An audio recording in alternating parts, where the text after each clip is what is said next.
Boa noite. Acontece a partir de domingo a primeira fase do vestibular Janeiro 99 da Universidade Federal de Uberlândia. Por conta do grande número de candidatos que vêm de outras cidades para participar do concurso, a Secretaria Municipal de Trânsito e as concessionárias do transporte coletivo estarão adotando um esquema especial de funcionamento. O reforço na frota, principalmente nos trajetos que incluem os locais de prova, será adotado nos dias 10, 11, 14 e 15. O tratamento de hemodiálise sempre foi um sofrimento muito grande para quem tem problema de rins. Além disso, os pacientes de Uberlândia ainda enfrentam dificuldades para conseguir os medicamentos de graça. Na hemodiálise, a máquina faz o papel do rim, um filtro que retira as impurezas do sangue. São 4 horas deitado pelo menos 3 vezes por semana. Uma verdadeira tortura. É dolorido, a gente fica muito fraco, passa mal, é difícil. Mas, graças a Deus, tem esse jeito aqui. Walter é uma das 200 pessoas em Uberlândia que aguardam o transplante. Há 3 anos, o rim não funciona bem. Como não há doador compatível na família, o que resta ao vigia aposentado é a esperança. Peço muito a Deus me encontrar logo, fazer essa hemodiálise e acaba com a gente. Né? Tem esperança, sim. Sai um rim. Ou para mim, ou para os colegas, né? Além da fila de espera, quem precisa de um novo rim esbarra na falta de um hospital. O da Universidade Federal, o único de Uberlândia credenciado pelo SUS, está lotado e não tem condições de fazer os transplantes. O jeito é procurar outras cidades, como Brasília, São Paulo ou Goiânia. Viena teve mais sorte. O transplante será em Goiânia. A irmã já passou pela bateria de testes e vai doar o rim. Uma emoção difícil de expressar. Não sei explicar não, é uma coisa que vem dentro de mim, é uma coisa muito bonita. Eu queria que todo mundo ajudasse, fizesse assim que nem eu, ajudasse, o irmão ajudasse uma pessoa que precisa. Viena, que há 10 anos sentiu os primeiros sintomas da insuficiência renal, já tem planos para depois da recuperação. Se eu puder, queria ter outro neném. Mas um obstáculo ainda está no meio do caminho. Um drama vivido pela maioria dos pacientes em Uberlândia. Conseguir o medicamento para evitar a anemia e, consequentemente, as transfusões de sangue. Quanto maior o número de transfusões, maior o risco de rejeição do órgão. O remédio, eritropoetina, é caro. R$ 500 para um mês de tratamento. E só chega aos usuários do SUS através de ofício à Secretaria de Saúde em Belo Horizonte. O documento tem que comprovar ainda que o doente realmente precisa do medicamento. As medicações em que tem que se montar um processo, são medicamentos de alto custo, né, ao tratamento de diálise. Esse, infelizmente, a maioria dos pacientes de Uberlândia não tem sido atendido na nossa reivindicação. Quem quiser contribuir com Viena pode depositar qualquer quantia na conta 1843, dígito 9, na agência Triângulo da Caixa Econômica Federal. E em Belo Horizonte, os moradores parecem ter aprendido a lição. Depois de tantos problemas com a dengue, eles estão se organizando e criando comitês nos bairros para prevenir e erradicar focos do mosquito Aedes aegypti. A dona de casa, Silvana Magalhães, se ofereceu para ser a agente do quarteirão.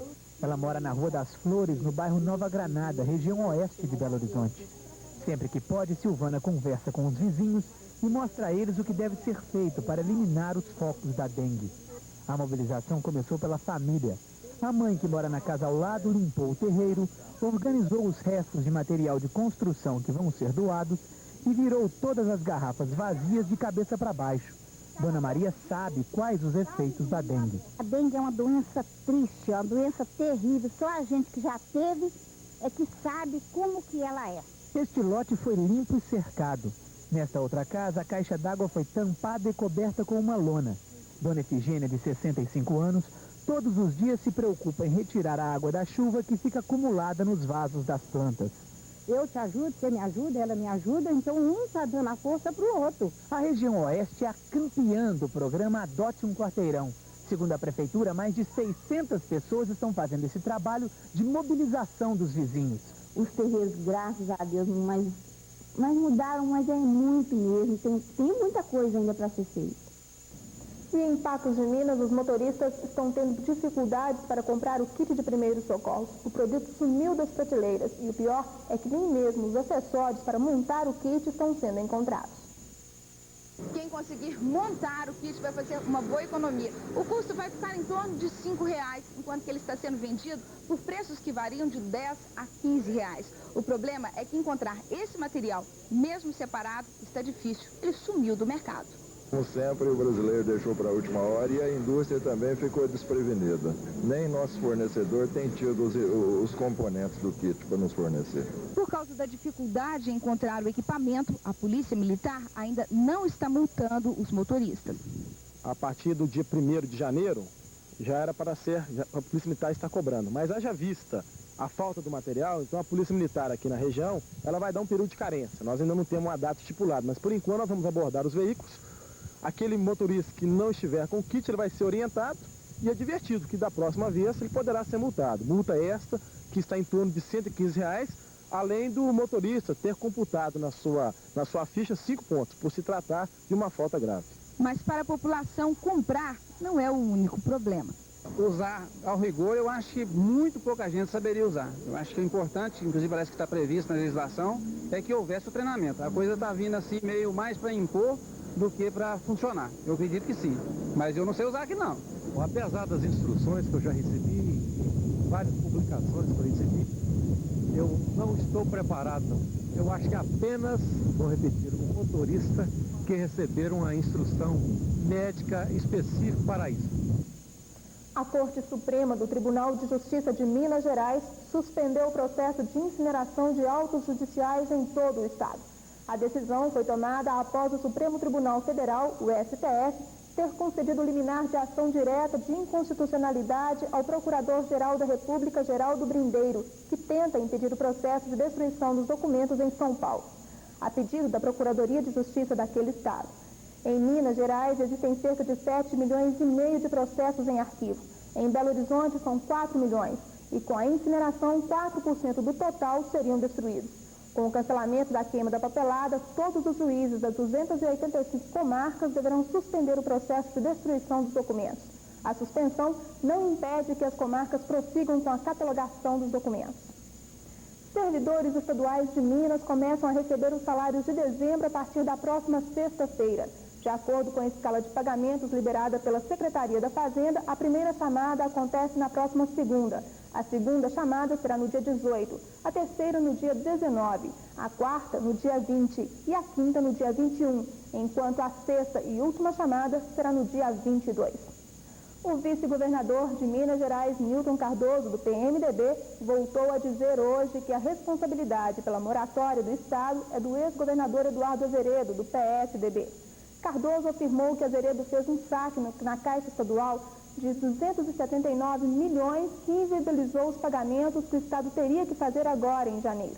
Segundo o vice-governador, não há motivo para se justificar uma crise nas bolsas internacionais devido à moratória. O governador Newton Cardoso disse que a crise gerada pela moratória de Minas é psicológica, porque o valor que vai deixar de ser pago, de 240 milhões de dólares, é pequeno.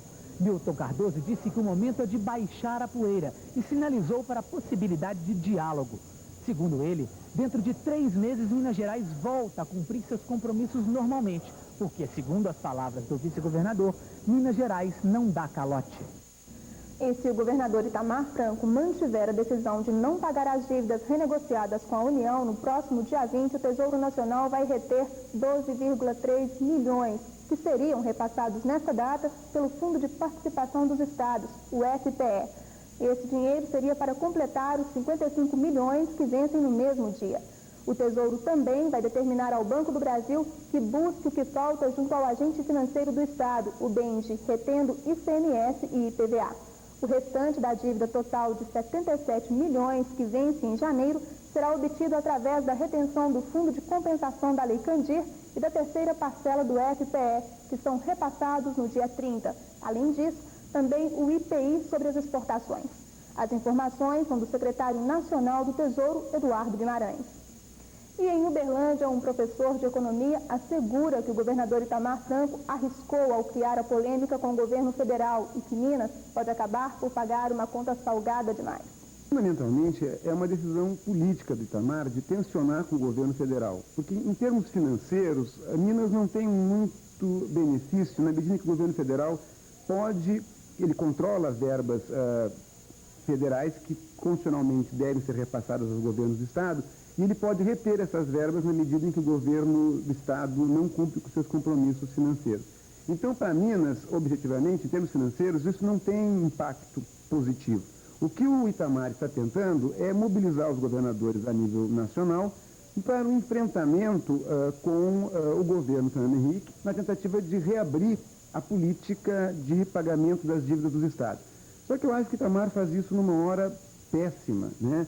Os juros estão muito elevados, a Câmara dos Deputados e o Senado está afinada com o governo federal no ajuste fiscal, e é muito difícil que você mobilize um número de governadores suficiente para conseguir vantagens efetivas nesse momento, né? A renegociação de 2 anos atrás foi uma renegociação que foi feita em um momento melhor.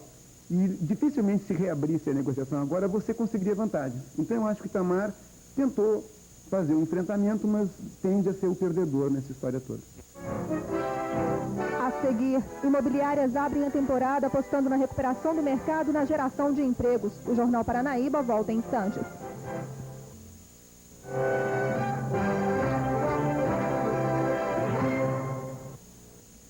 A Fundação de Desenvolvimento Agropecuário da Universidade Federal de Uberlândia está vendendo alevinos para engorda. A venda acontece através de lotes de 1.000 alevinos de peixes tambacu, piau-sul, tilápia, matrinchã e pacu. Os interessados devem procurar o setor de piscicultura da Fazenda do Glória, na BR-050. Informações podem ser obtidas pelo telefone 216-1099. E enquanto vários produtores comemoram as previsões de chuvas, outros lamentam. São os que plantam couve-flor. Em épocas chuvosas, a única certeza é a de queda na produção. O produtor Edmar Miranda comercializa 50 dúzias de couve-flor toda semana na Ceasa. Por causa da chuva, a queda na produção é de 30%. Por enquanto, os preços são mantidos, R$ 10 a R$ 12 a dúzia. Mas se a chuva continuar, o aumento pode chegar a 50%. Se continuar perdendo, vai subir. O preço tem que subir, porque diminui, né, no mercado. Mas a chuva é boa para alguns tubérculos e legumes. Quiabo, cenoura e tomate têm oferta de preço. A comercialização mensal na Ceasa é de 15.500 toneladas. Agora, em janeiro, esse número pode até ser ultrapassado. Pelos números que temos, nós podemos dizer que a chuva não afetou em nada ainda a produção. O mercado segue dinâmico, uma comercialização muito forte, muito produto com preço bom, ainda agradando o produtor e agradando também o comprador. Pelo que nós estamos percebendo, pelo que nós estamos acompanhando até aqui, o volume desse mês deve ficar acima de 15.500 toneladas. Ponto para a preservação do meio ambiente. Em Uberlândia, moradores e autoridades municipais arregaçam as mangas e somam esforços na ampliação da área verde e na preservação ecológica. Uma manhã diferente para alguns moradores do bairro Luizotti. Plantar árvores às margens do córrego do Óleo. O curso d'água há muito sofre com o desmatamento. Outro problema é o entulho acumulado por todo o canto. Esse córrego aqui, na verdade, já foi arborizado, né? Com o tempo, o pessoal foi desinteressando, as pessoas foram cortando e a gente quer resgatar agora essa preservação, mas que um trabalho bem educativo mesmo, né? Com a ajuda de funcionários da Secretaria Municipal de Meio Ambiente, o terreno ganhou mudas de ipê, aroeira e sombreiro. E os moradores ganharam uma responsabilidade. Para cuidar, né, conscientizar os moradores aqui de perto da área, né, para poder não jogar também entulho e cuidar da área, né, para a gente ter futuramente que talvez até uma praça, né. Então é muito importante o meio ambiente hoje e a gente vai estar aí conscientizando as pessoas aqui mais próximas para poder cuidar e a gente também da associação, né. A ideia não é parar. Os organizadores do plantio querem conscientizar mais moradores para a importância da preservação da mata ciliar do córrego do Óleo. A área é bastante grande e nós pretendemos fazer o serviço por etapa e procurar envolver também a comunidade. E eu acredito que com essa parceria também nós vamos resgatar também a questão educativa para que nós possamos preservar o nosso meio ambiente cuidar também dessa área também, para não jogar entulho, não jogar lixo e, sobretudo, fazer com que haja um bosque com árvores frutíferas e outras árvores também, para que isso é uma riqueza muito grande para o nosso bairro e para a nossa comunidade. Imobiliárias de Uberlândia apresentam um balanço das atividades em 98 e apostam em dias melhores para o setor. De acordo com o presidente do Sindicato da Habitação de Uberlândia, mesmo com a crise financeira e as medidas econômicas adotadas pelo governo no ano passado, o setor conseguiu se manter.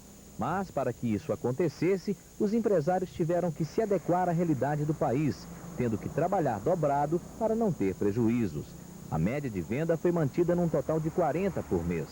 O setor, ao contrário do que aconteceu com muitos outros, chegou a gerar empregos. Os proprietários de imobiliárias tiveram que contratar mais vendedores. Com a crise, o valor dos imóveis, tanto para venda quanto para aluguel, também caiu em torno de 30%, o que deve se estabilizar este ano. Em Uberlândia, o mercado conta com quase 5 mil imóveis residenciais e comerciais para serem alugados. A inadimplência, como nos anos anteriores, se manteve alta. Num prazo de 30 dias após o vencimento dos aluguéis, o índice médio registrado foi de 3,5%, que é considerado alto pelos empresários por ser o aluguel um fator de primeira necessidade. Para este ano, as expectativas são boas.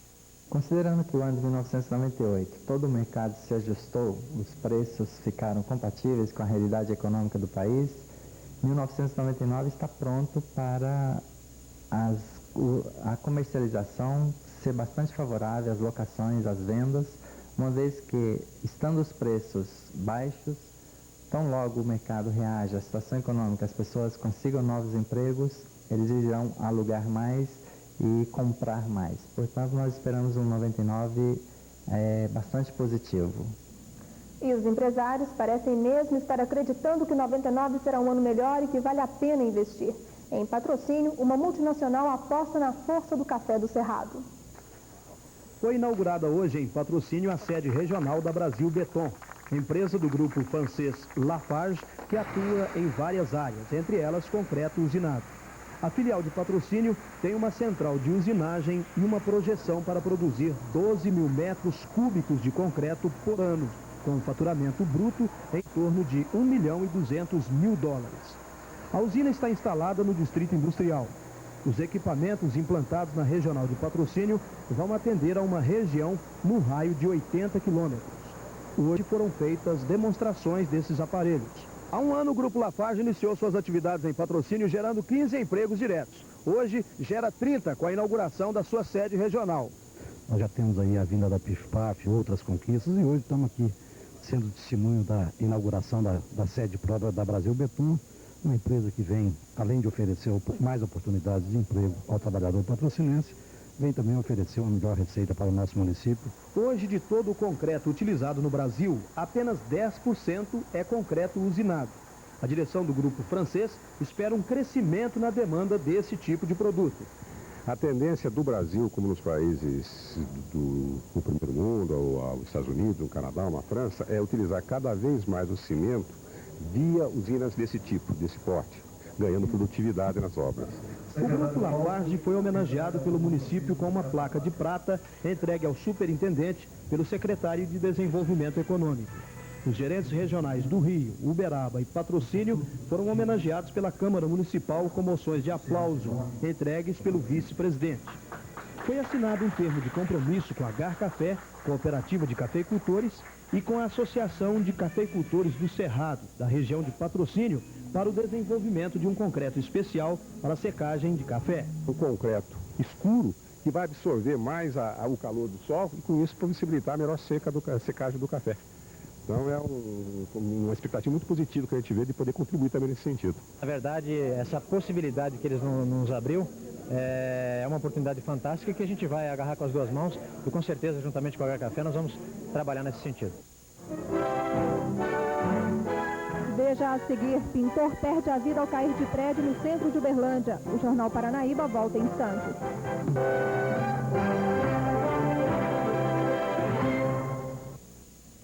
Sábado de céu encoberto, passando a nublado, ainda com pancadas de chuva em toda a região. Temperatura estável, com mínima prevista em 19 graus e máxima de 31. No estado, a máxima nesta sexta-feira foi registrada em Teófilo Otoni, com 34,2 graus, e a mínima em Barbacena, com 17,7 graus. Um aviso aos interessados na compra e venda de veículos. O programa Shop Car Show da TV Paranaíba volta a ser realizado ao vivo a partir de amanhã. Depois das festas de final de ano, o trabalho será retomado com fôlego total. O Shop Car Show vai ao ar a partir das 9h30 da manhã. A Secretaria Municipal de Obras de Uberlândia trava uma complicada batalha com São Pedro. Por conta da instabilidade, os buracos vão se multiplicando nas ruas da cidade e os céus não dão trégua para o trabalho de recuperação. Com as constantes chuvas que têm caído na região nesta época do ano, o número de buracos nas ruas da cidade aumenta consideravelmente, causando transtorno à população. Em vários locais, o acesso é praticamente impossível. Com a força das águas, um simples buraco como este pode se transformar em uma verdadeira cratera. E para tomar conta de tantos problemas, a Prefeitura conta com apenas 20 funcionários para tapar os buracos. Por ano, são gastos R$500 mil nesta operação. E as chuvas, além de danificar a pavimentação, também atrapalham o trabalho de recapeamento. Com o crescimento da cidade de Uberlândia, a capacidade de absorção da água pelo solo diminuiu. A água da chuva é levada pela rede pluvial, que nesta época não suporta o volume e causa vários estragos. Os lixos e entulhos jogados nas ruas pela comunidade também ajudam a aumentar o problema, pois entopem as bocas de lobo por onde acontece o escoamento da água. Para o secretário de Obras de Uberlândia, a ajuda da população é fundamental. Não custa a gente repetir e pedir para que não jogue lixo, não deixe lixo na rua, para não entupir as bocas de lobo, que atrapalha, inclusive, dá reflexo no asfalto também. Moradores do bairro Santa Mônica, em Uberlândia, cobram a agilidade da Secretaria Municipal de Trânsito e Transportes. Eles garantem que, apesar das inúmeras promessas, as melhorias na sinalização do bairro não saíram até hoje do papel. A tranquilidade das ruas do bairro Santa Mônica esconde um problema antigo. Não há sinalização vertical ou horizontal. A falta de orientação deixa os motoristas confusos. A preferência da agência, do próximo pessoa que está dirigindo, então fica difícil. Os moradores ficam assustados com a possibilidade de acidentes. Tem acontecido diariamente vários acidentes aqui, por não ter sinalização, cada um acha que está no seu direito. O corretor de imóveis, William Martins, é morador do Santa Mônica há 6 anos. Já foi várias vezes à Secretaria de Obras e recebeu várias cartas em resposta aos pedidos. Uma delas, assinada pelo então chefe de gabinete Norberto Carlos de Paula, uma esperança. O projeto de sinalização do bairro estava em fase final e em breve os serviços seriam executados. A carta é de 96 e até hoje nada de serviço. O assessor da secretaria se defende, diz que faltam recursos para o tamanho da cidade. A secretaria nem sempre tem condição de atender essa demanda de sinalização. Mesmo assim, ele diz que o serviço deve sair ainda este ano. Nós temos já planejado todos os bairros que deverão receber sinalização, que ainda não tem sinalização. A semana marcada por assaltos a postos de gasolina e ônibus urbanos termina com mais um.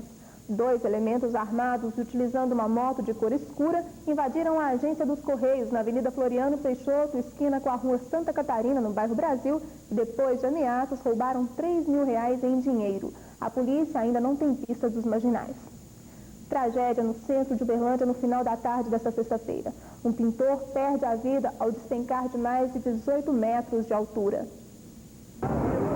O acidente aconteceu por volta das 4 da tarde. Os pintores Euler Januário, Eudes Ferreira e Lázaro José concluíam a execução de um painel publicitário neste edifício de 11 andares no centro de Uberlândia. De acordo com os peritos, a trava que sustenta o balancim, uma espécie de cadeira, se soltou. O pintor Lázaro José de Souza, de 26 anos, despencou de uma altura de 18 metros e caiu sobre o telhado de uma agência bancária. A queda foi fatal. Este rapaz, que observava os pintores de uma janela, afirma que tudo aconteceu numa fração de segundos. Tô de férias, aí eu moro na Cipriano Del Fabio, número 43, e estava na janela que dá acesso à visão aqui, e vi o rapaz caindo. Quer dizer, estavam os três, eles estavam no último andar, como é que foi? Descreve pra gente a cena. Não, eu vi ele estava numa fachada pintando, né? É longe, a visão é ampla, assim, não dá para me ver tanto, só vi ele caindo. A queda parou uma das principais avenidas da cidade e a Polícia Militar teve muito trabalho para controlar o trânsito.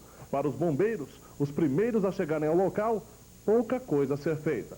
Houve a queda acima do estabelecimento bancário, né? Havia uma cobertura de telha, né? Com laje logo abaixo, e ele veio a cair. Devido à altura, né, não houve, foi registrado o óbito. Esse sistema de cadeirinha atende às normas de segurança? Bom, esse sistema de cadeirinha ele não é regulamentado. Ele é um sistema que é feito, uma situação que é feita, tem um sistema de ancoragem, um sistema de segurança mais eficiente que é feito. Lázaro sofreu traumatismo craniano e fraturas generalizadas pelo corpo. Parentes da vítima não esconderam desespero e também não permitiram a divulgação de fotos ou imagens. Deixa eu só vir fazer a foto dele. Não.